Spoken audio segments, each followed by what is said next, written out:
Hi అండి. ఇదేంటో తెలుసా?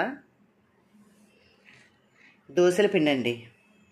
మామూలుగా మనం ఇడ్లీలకి దోశలకి పిండి ఆడుకుంటాం కదా, అప్పుడు ఏం చేస్తారంటే కొద్దిగా మినపరుబ్బు తీసుకొని మనం అట్ల తద్దికి అట్లేస్తామా, బెల్లం వేసుకొని కొంచెం పిండి కలుపుకొని, అలాగే కొంచెం పిండి ఏదైతే కొంచెం తీసుకొని పక్కన పెట్టుకొని ఈ పిండిలోని కొంచెం వరిపిండి ఎక్కువ కలుపుకొని కొద్దిగా బెల్లం వేసుకొని, దేవుడి దగ్గర కొబ్బరికాయలు కొడతారు కదా, లేదంటే ఇంట్లో కొబ్బరికాయలు ఉంటాయి కదా, కొబ్బరి చెక్క కోరి ఇందులో వేసుకొని కలుపుకొని కొంచెం ఫ్రిడ్జ్లో అట్టే పెట్టుకోండి.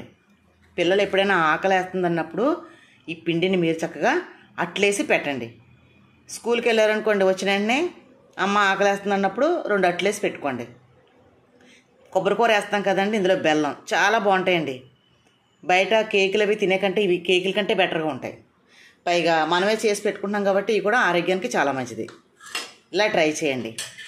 బెల్లం కాబట్టి కొబ్బరికూర వేస్తాము, మినపరుబ్బు ఇలా కలుపుకోవాలి. ఇలా కలుపుకొని వారానికి ఒక్కరోజు మనం ఎలాగ గ్రైండ్ పప్పు వేసుకుంటాం కదా ఇడ్లీలకి, అప్పుడు కొద్దిగా రుబ్బు తీసుకొని చక్కగా ఇలా వేసుకొని, లేదా మీకు టైం కుదరలేదనుకోండి ఏం చేస్తారంటే చిన్న చిన్న అట్లు వేసేసి ఒక బాక్స్ చల్లారిన తర్వాత బాక్స్లో పెట్టుకుని ఫ్రిడ్జ్లో పెట్టుకున్నా పాడవు.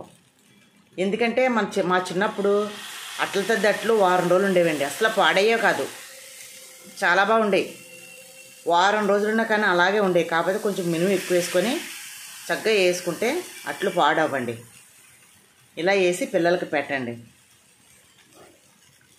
మనం కూడా తినచ్చు. వారాలు వస్తాయి కదా మధ్య మధ్యలో, రోజు ఇడ్లీ దోశలు కాకుండా కొబ్బరికూర ఏది ఉంటుంది కాబట్టి ఇందులో చాలా టేస్ట్గా ఉంటుంది అన్నమాట. ఓకేనా? ట్రై చేయండి. ప్రతి ఒక్కరు కూడా ఇలా తినండి.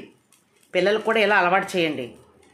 అన్నీ మన చేతుల్లోనే ఉన్నాయి, కాకపోతే బద్దకిస్తాం అంతే.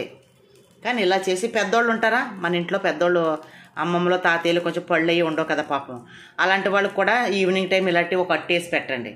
ఇందులో అయితే చట్నీ కూడా ముంచుకునే పని ఉండదు. కూర్చొని తినేస్తారు. గ్లాస్ పాలో లేకపోతే గ్లాస్ మజ్జిగ ఇస్తే తాగేసి పడుకుంటారు. వాళ్ళకి నైట్ అన్నం పెట్టకపోవడం కూడా మంచిదే. ఇలా పెట్టండి. ప్రతి ఒక్కరు కూడా ఇలా ట్రై చేసుకోండి. ఓకేనా? సింపుల్గా ఈ పిండి ఫ్రిడ్జ్లో పెట్టుకుంటే 20 రోజులు నెల ఉంటుందండి. అస్సలు పాడవదు మనకి. వేడివేడిగా కావాలంటే వేడివేడిగా వేసి పెట్టుకోండి. లేదంటే టైం కుదరదు, పొద్దున్న పిల్లలకి స్కూల్కి హడావడిగా వెళ్ళిపోతున్నారు అనుకుంటే కొద్దిగా అట్లు వేసుకొని నైట్ టైం కొన్ని 4-5 అట్లు వేసేసుకొని ఫ్రిడ్జ్లో పెట్టేసుకోండి. చల్లారిన తర్వాత 2 అట్లు తినేస్తారు పిల్లలు, కొన్ని పాలు తాగేసి వెళ్ళిపోతారు. ఇలా సింపుల్గా చేసుకొని ప్రతి ఒక్కరిని.